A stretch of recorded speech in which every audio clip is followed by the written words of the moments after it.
Hey guys, welcome to the studio.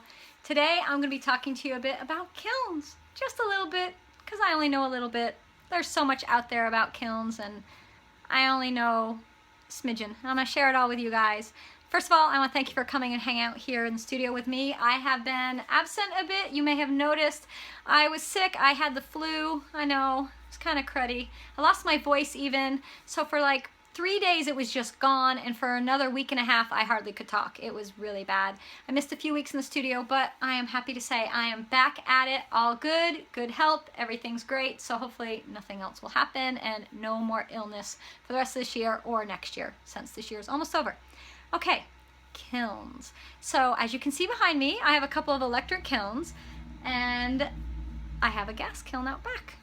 What? Yeah, I don't really talk about my gas kiln much because I don't use it as often, but when I first started in ceramics, I was really big into gas and wood fire kilns, so that's where I started, and then I progressed into electric kilns, and honestly, I almost always fire electric, and that's it. So let's talk a little bit about kilns. Well, you have two basic types of kilns. You have oxidation kilns and you have reduction kilns. What is all that? Well, oxidation means oxygen. A kiln that has oxygen in it, well, it's firing. You want an oxygen-rich atmosphere.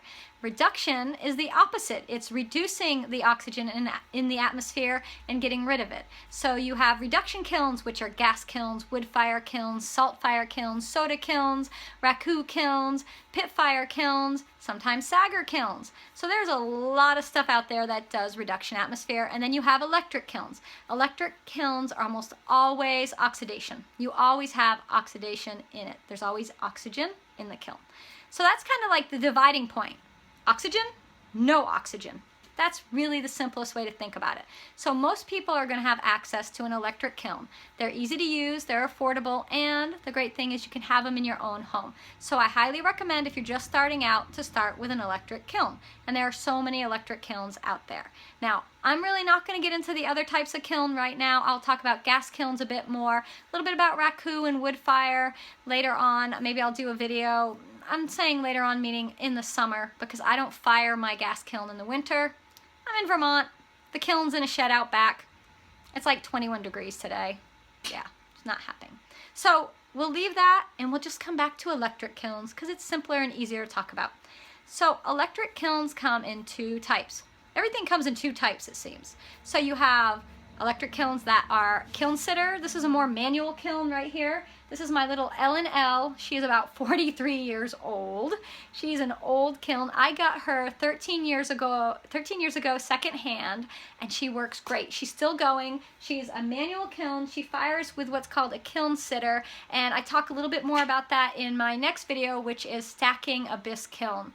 And in it explains everything. I'll give you a little taste. I'll just tell you a little bit. So you don't have to go watch that video, but you should, because I stack a kiln, and that's fun too. All right, so kiln sitters are fired with pyro bars. Pyro bars are these little bars that melt at certain temperatures, and when they reach their temperature, this little trigger goes off. Now listen, you hear that? That was the trigger going off, and this is a pyro bar right here. And if you look, it has a little number. Come on, the camera, focus. Focus. All right, camera says no, but believe me, there's a number and it corresponds with the cone. This one says 05 for bisquing. You can get them in any cone you want. So that's kiln sitter. It's manual. You set the dial to what you want, high, medium, low, and lots of numbers in between, and you kind of sit with it. Kiln sitter, you have to sit with your kiln. So think of that, you know, kiln sitter, you're a kiln sitter, you must sit with your kiln. Never fire a kiln sitter without being with it. Don't fire it and go away. They sometimes malfunction and they keep firing and firing and firing. And then you come out the next morning and your studio's at like 92 degrees in February and you have some funky sculpture and you've ruined your kiln. So there's that.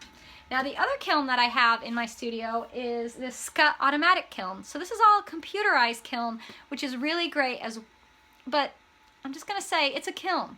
Don't leave it unattended as well. Don't set your kiln and go away on vacation. Don't do that. Be nearby. You don't have to sit with it, but keep an eye on it. You know, you want to watch out. So this has got a computerized panel on it.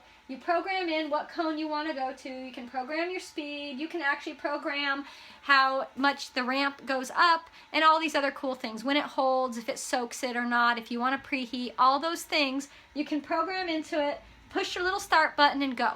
So that's basically it. Like punch some buttons, like using a microwave, and off you go.